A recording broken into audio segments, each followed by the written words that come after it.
All right, everybody, it's time for what you didn't ask for, or at least a lot of people don't ask for. I know there's at least one person who watches these, so I very much thank you all for watching at least the opening few seconds.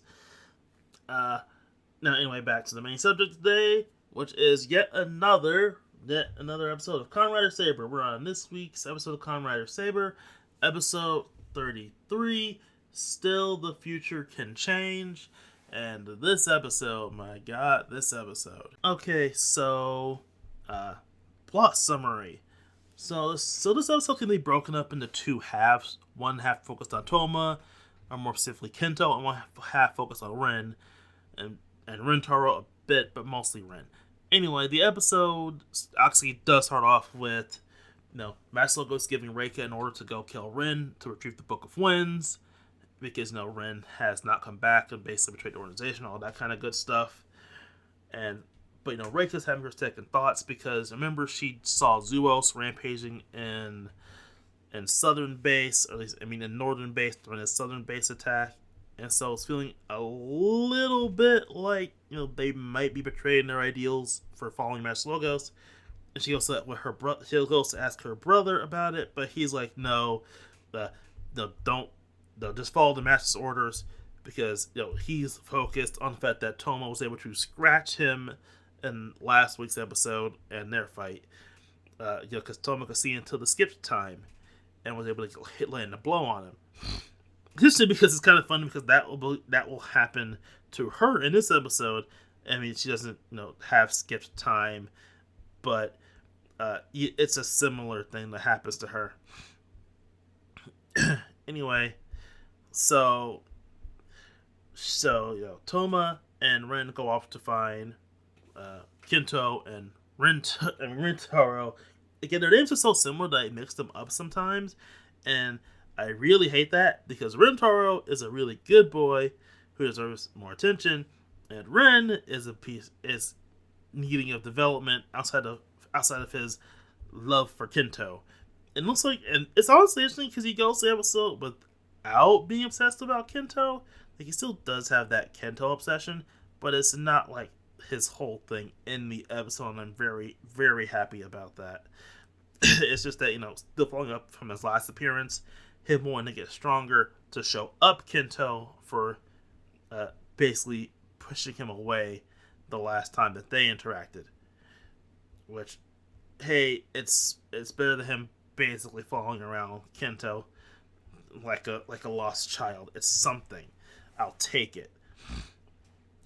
Anyway, so we'll talk about that subplot. We'll talk about that plot later. I want to focus more on the Kento plot because Kento has a vision of him seeing away Ikazuchi and goes to the spot where he thinks he'll be able to encounter Ikazuchi and seal it away, which, as it turns out, is the old tree that him and Toma used to hang out with Luna under and read old books together and all that kind of good stuff, in their childhoods. Now, annoyingly enough, we also get some extra detail on what happened 15 years ago, and I was like, oh, finally, we're finally done with the whole 15 years ago stuff. But I was like, no, they just don't want some extra stuff about what happened 15 years ago.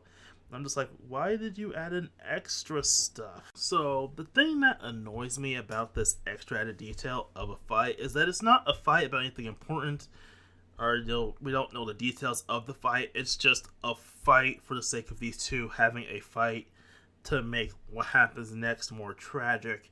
But honestly, we didn't really need that because what happened in itself was tragic enough to, give Toma his whole "I have to keep my promises" thing. But we didn't need the extra added on fluff, and now it's there in this. We have to deal with it. But anyway, Master Logos walks in to ruin the mood because that's his job, and he basically reveals that he's the architect of everything that happened. He was the one who told Kento's dad about the whole situation, about the great power or whatever, and Luna's connection to Wonderworld and all that good stuff. And it's kind of confusing with one element Kento drops, and I'll talk about that towards the end of this. But uh, it makes me actually question the timeline of events in a way. uh, but anyway, uh, you know, obviously this makes Toma and Kento mad, so they fight him, and he's fighting. He's wielding Ikazuchi. Uh, it's it's a quick little thing. It's not really a full skirmish, but he's able to just use it. Like, it's not like he's fighting with the sword. He's fighting with the sword. Like, he's using the sword's power. Like, specifically the sword's power. Like throwing lightning bolts and stuff. And he also uses the book he's always carrying around to summon Buster's sword. I forget what his sword specifically called. And uses its power to shock the earth, or at least its power over the earth, apparently. And that's interesting. It's like, oh, so you can just use the elemental power of the swords and sling it around without transforming like everyone else needs to do in order to use the sword's power. And I'm just like, okay, how does that work exactly? But it's like not explained, and I guess it's just a Master Logos thing. But anyway, they fight, but ultimately it goes nowhere because for some reason Toma's sword starts to glow, and it's like before it was always reacting to Toma's desire to save people when he unlocked these random new powers or his will or something. So I guess maybe it's just reacting to his anger this time around because Master Logos is like, oh, I orchestrated all of that. I separated you from your friends, all that stuff. And so, he gets mad and just reacts to that, maybe. And, it reacts, I guess, maybe to Master Logos. It's not clear, but the sword, maybe it's the area. It opens up a hole in space-time to some kind of weird sealed-off dimension where Luna is. It's just kind of weird because, like, okay, why is this happening? They're just not going to explain anything yet. Okay, show. I'm going to go back to doing what you did earlier. So, it leads to a dimension, or at least the dimension where Luna apparently is sealed away. And Toma tries to go save her or pull her out of the dimension. Also, she hasn't aged since then. It's funny because she automatically recognizes Toma. I'm just like, how do you recognize Toma? You haven't aged today, and he's in his mid-20s by now. It's like, I wonder, and he's like in his mid-20s. I wonder, how did you recognize Toma? Unless have you been spying on the real world with your powers in order to see this? Like, it's kind of interesting. But she tries to reach out to him. She tries to reach out to her. Kento just stands there, and Master Logos just watches. What's kind of funny because before he runs off to try to reach for her, he throws down his sword, and I just see the sword on the ground in the background. It's like, okay, Master Logos, this is your time to just steal that shit, so you can go about your dastardly plans. Like, you don't have his Wonder Ride books, but you have his sword. And Kento, this is your chance to seal away Toma's sword. They're both just watching Toma run at Luna, and just like, Toma, man. Like, I know it would be awkward as hell in the shot for Toma to run and hold on to the sword, but he could at least sheath it and run with the sword. Because, he still has his driver on throughout this whole thing. Like, the driver's still there. I'm just like, come on. The sword's there. That's literally what both of you are going after. You're just going to ignore it because Luna's looking at you.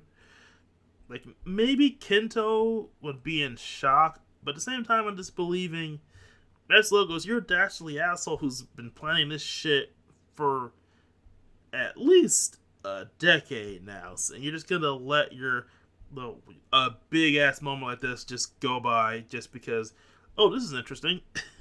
Like, I just find it absolutely hilarious. But yeah, so the portal closes, and obviously he doesn't get Luna because it's too early for that.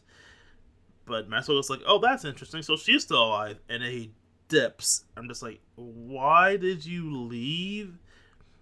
and Kento also leaves because he still says the world cannot change, the timeline cannot change, and he doesn't want to see Toma die again. It's interesting because he was admitting that Toma could possibly change the future, but he basically goes back on like the future won't change. It's kind of like that. It's kind of like that Chrono Trigger reference, but the future refused to change. Although in this case, Kento just believes the future will refuse to change if he works alongside Toma, and so he leaves. Like, at least I can understand that reasoning for his actions at the very least. So, the other plot, or I say other plot, but it's like the other half of the episode, focuses on Rin specifically. Like, it's focusing on Rin. He's basically continuing where he was at the end of the last week's episode, or his last appearance, basically going around being kind of a hobo. Like, he's just going around, he's just eating ramen, because he doesn't really have food or money for food. It makes me wonder, how do all the swordsmen have money? Or how do other people have money? But either way, he's just eating ramen, and his ass is going around being like, hey kid, come with me for more power. Because, he likes Rin. He's like one of the only people that like Rin.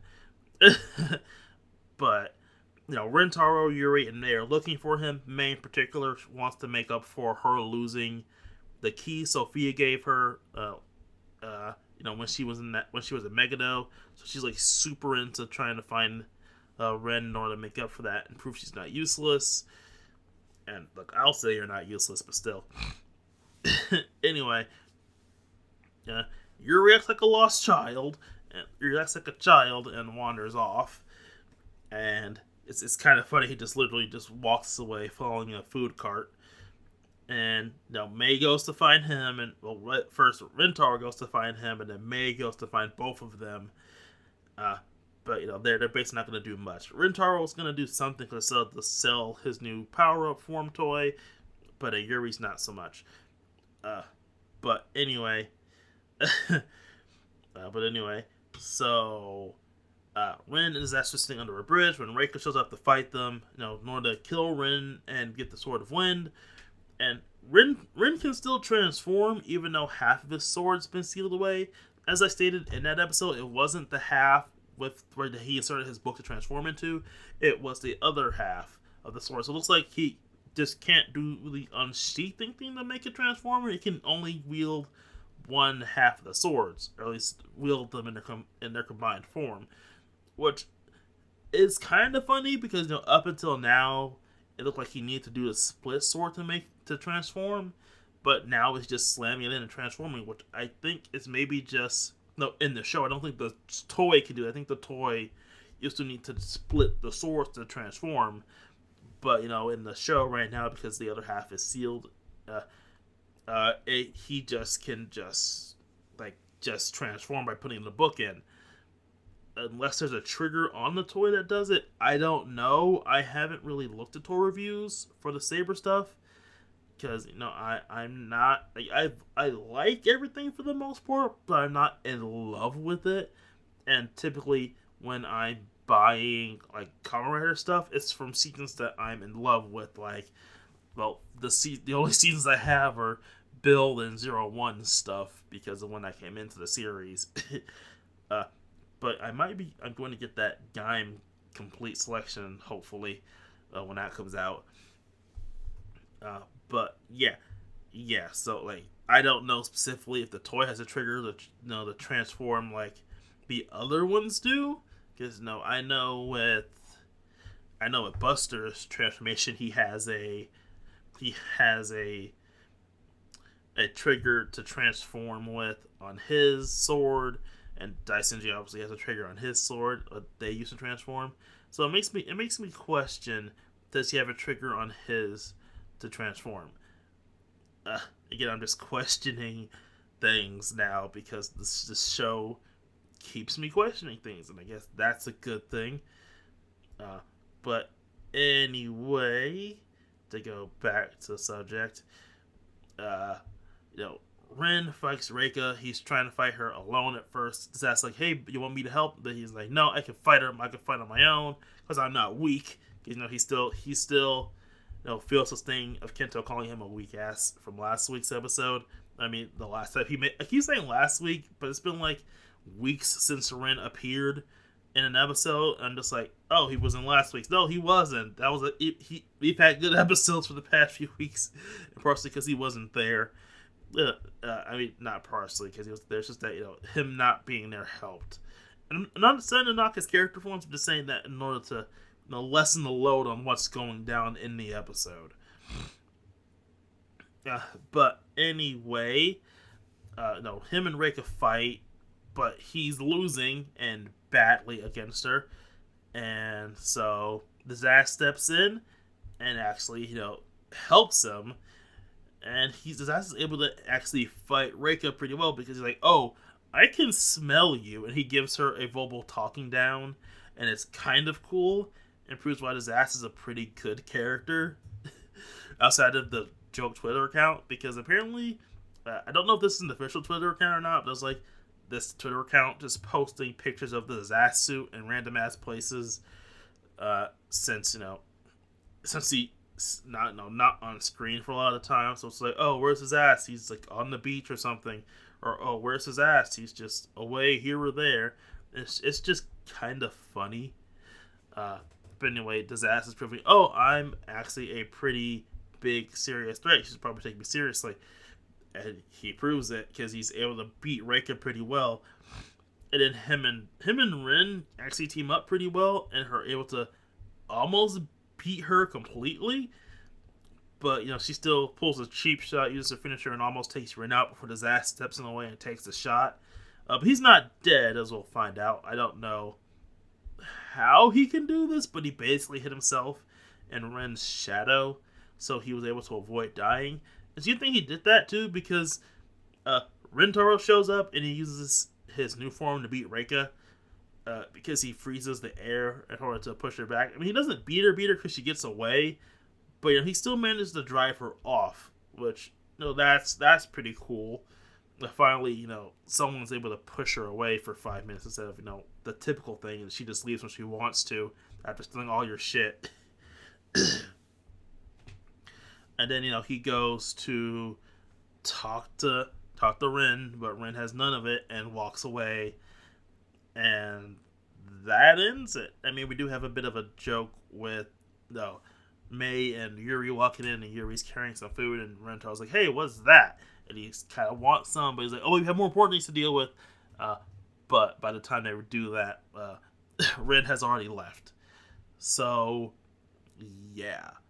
But at the end of it, Ren's walking away, and he's like talking to Zaz. He's like, "Okay, look." He's basically telling him that he'll use him to grow stronger, and then he'll kill him once he's strong enough, or once he believes he's strong enough too, or once he believes he's learned everything he can from him. But Zaz likes the idea. It's like, okay, let's do it. So it makes me wonder how Zaz is going to make Ren stronger. Like, I honestly feel that he's going to make Ren a Megado like him, and that will be curious. It makes me wonder, was Zaz a former swordsman who was turned into a Megado? Or is he just going to experiment with that? It could be interesting depending on where this goes. It's probably the only interesting plot that Ren is involved in. Because Ren. So, overall thoughts on this episode of Kamen Rider Saber.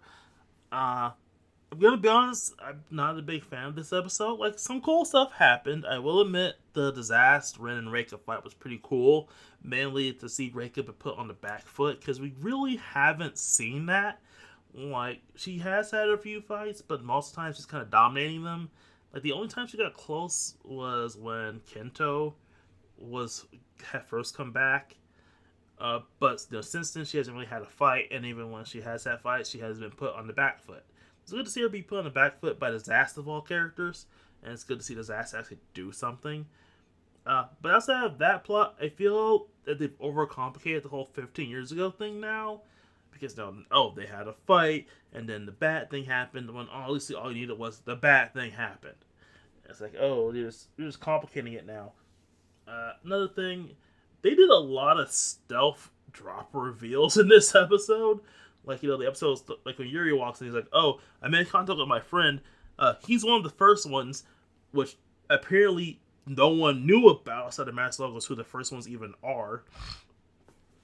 Which is interesting because I thought Yuri told them the story earlier. Like, I thought Yuri told them the story earlier when he explained the origins of the Megiddo, which is how, Toma knew that they were human. Or they were at one point human. So I'm guessing they just forgot, or the writers forgot for a minute, that they should already know this. But he just explained that, oh, my friend's Victor, he's one of the first ones. He stayed behind the card Wonderworld. No, he confronted Master Logos, his body was destroyed, and he's repairing himself. And so everyone's like, wait, what? I just imagine if Yuri's going to have to give another exposition drop at some point later on. He's probably going to have to give one next episode, considering the context of next week's episode. Which, oh boy. But anyway, back to matters. So, Toma and also Kento gives a stealth drop about what Sophia is. I'm just like, wait, what? So, Sophia is apparently an artificial human created with the special books he sealed away, because we see Leadgill at the end of the episode using a book to create someone. So we're getting another new general for the Megiddo. So we're getting a new general for the Megiddo, which, it's fair. There's only Storios now on that side, and technically Charybdis has another intelligent Megiddo. But outside of those two, it's just basically no one. So he's making this new woman, and apparently apparently Sophia is an aged up clone of Luna. Which, that makes me ask a question. How much... Okay, so Toma, Luna, and all of them, like, in the current day, Toma's in his early to mid-20s. Because that's the standard age for most main writers. And unless you specifically say it to be older. Which I think the only one who was older was definitely was Hibiki's writer. He was an older character in general. But no, that's just Hibiki. But generally, you're in your early to late 20s. Early to mid 20s when you're a main writer. Secondary writers can be anywhere in age range. Like, I think the oldest one for secondary writers was like somewhere in the 40s. Unless you count, Guy was in like his 50s, technically speaking. At least he should have been, even though he kept saying he was like in his 20s. Anyway, enough about character ages. So, 15 years ago, they were at most around 10 to maybe 12 when the incident 15 years ago went down. That would be when they were their oldest, around 10 to maybe 12. So that begs the question: how long did Master Logos know about Luna, and how long has Sophia been around? Because we know that she was around the time with Daichi and Kento's dad and all the other characters that were the previous masters and stuff. So she was around with them. And how long was she with them? Because she couldn't have been with them. Okay, let's say Master Logos finds out Sophia, Luna is born, and figures out, oh, this is the woman that connects to the Wonder World. And so he creates Luna. He creates Sophia. And so Sophia would be fully formed as an adult because he did that. And so Sophia would be with the others in charge of Northern Base for around 10 to 12 years before 15 years ago happened. And then it's, she's technically 27, so she's the same age as Toma. Or at least should be around the same age as Toma. But that's just being optimistic. It could be anywhere between being 4 to 5 years before the 15 years ago went down. I'm just like, this did not need to be more complicated, but it is now. And it leads me to what I'm going to say is why I didn't like this episode. It's not the stealth drops. It's not the pretty lackluster Master Logos fight. Like, I figured that fight's going to be lackluster because he's not in the suit. Like, I know the actor was in a Sentai, and typically speaking, I haven't seen Shinkenger. Probably gonna see that later, maybe, because I keep hearing people say it's good. But he wasn't. They weren't going to give him a lot of action stuff in that outfit, considering the long flowing robes of it all. Uh, it's a very impractical. Let's do impressive action scenes outfit. Although it was kind of cool to see him fight with just the swords using elemental powers because he kind of swings around with Buster sword because it's supposed to be a really heavy sword and he doesn't have the right frame for it, so he kind of swings his body into the sword strike, and that's kind of cool because it's probably just the actor doing his own stunts or the stuntman doing it. The stuntman has a very similar build to him, so it shows. Always, if there is a stuntman, I don't know, he could do his own stunts. But especially since we have the scans, which I'm not going to talk about for spoiler reasons, but you can look them up if you want to. And we don't know who that person is, but it's probably likely Master Logos. But yeah, so they obviously weren't gonna have a big Master Logos fight, especially because he's a final boss character and he's showing up just for a taunting session, I guess. Like he doesn't really have a reason to show up; he's just there to taunt them. But the main crux of the episode was the Rin portion, which honestly felt like it was only around 10 minutes, at most of it. Even less than, honestly, it probably was around 6 minutes, considering it's Rin eating, talking to his ass, Reiko shows up, fight, Rintaro shows up, Rin is his ass leave. It was maybe around 6 minutes, because their fight was pretty quick, too. So I think this is probably Saber's biggest problem, is the fact that it has so many characters to balance out and get through for the plot, that it oftentimes either just dumps a character for an episode, or it'll just, like with Rin, how it just dumped Rin for episodes while it was doing Rintaro's thing. So we only really get major big stuff with the character during their own individualized arcs, like with Rintaro. And it's not normally a bad thing, but I just think that they don't do a great job balancing out character time and stuff like that. And it's honestly a detriment for the series, on top of it feeling like a lot is happening, feeling sometimes like a lot is happening, but not enough is happening in an episode. And it's hard to explain, it feels like we're getting a lot of information, a lot of information, plot, lore, and all that kind of stuff. But at the same time, it feels like we're not getting enough information, some of it's being sealed off for later episodes or specials or stuff like that. Because we do know that we're getting a special based on the old Masters, as I'm going to keep calling them, because it just makes the most sense to call them that. And we're also getting the Buster manga. So we're getting some questions answered by the extra media, but not in the show itself. And that's kind of a problem with Kamen Riders sometimes, on a lot of content sometimes. And I think it just hurts Saber in this case a lot. So this episode's fine, but again, I'm not a big fan of it.